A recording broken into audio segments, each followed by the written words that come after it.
Hey everybody, welcome to RiseKidz. I'm Miss Jen and I'll be reading your 5-minute Bible story today. The title is The Boy and the Giant. The Boy and the Giant, from 1 Samuel 16 through 17. This is the story of a young shepherd boy who faced a mighty giant and of how he trusted God to save him. The Israelites wanted a king, so God gave them Saul. Saul was a good king at first, but then he began to disobey God. So God decided to choose a new king. Go to Bethlehem, God told his prophet Samuel, and find a man named Jesse.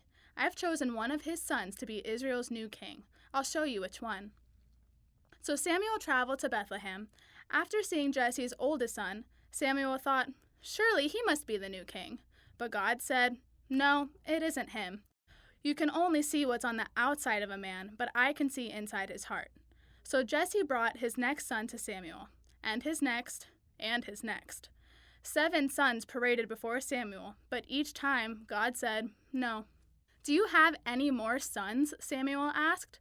So Jesse sent for his youngest son, David, who was out tending sheep. When David came, God said, he's the one, anoint him.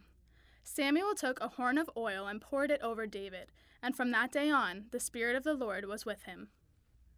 But the Spirit of the Lord left Saul, and an evil spirit came to trouble him. Music will help you feel better, Saul's servant said. Let us find someone to play the harp for you. One servant remembered that David played the harp and sent for him. Whenever the evil spirit troubled Saul, David would play his harp and Saul would feel better. So David traveled back and forth from watching his father's sheep to play for Saul. Now Israel was at war with the Philistines. The Philistine army gathered on one hill while Saul and the Israelites faced them on another hill. The Philistines had a warrior named Goliath, and he was a giant. He stood 9 feet and 9 inches tall. His armor weighed 125 pounds. He carried a huge bronze sword and a spear with a heavy iron point. One day, Goliath marched out and shouted, "There's no need for all of us to fight. Choose one man to fight me. If he wins, we'll be your servants. But if I win, then you'll be our servants." Saul and the Israelites were terrified. No one wanted to fight Goliath. Every morning and every evening for 40 days, Goliath marched out and shouted his challenge to the Israelites, but no one dared to fight him. Jesse's 3 oldest sons were at the battle with Saul. One day, Jesse told David to go and check on his brothers. David reached their camp and found his brothers just as Goliath came marching out. He listened to the giant's shouts and then watched as all the Israelites trembled with fear. "Who is this Philistine to challenge the armies of the living God?" David demanded. King Saul heard about what David had said and sent for him. "I'll fight this Goliath for you," David told Saul. "You can't fight that giant," said Saul. "You're just a boy." But David said, "When a lion or a bear attacks my father's sheep, I grab it by its fur and strike it down. This giant will be like one of them. God saved me from the lion and bear, and he'll save me from Goliath." Saul agreed to let David fight and even gave him his own armor to wear. David strapped it on and tried to walk.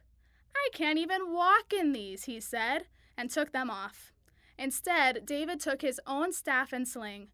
Then, after putting 5 smooth stones in his pouch, he set off to face Goliath.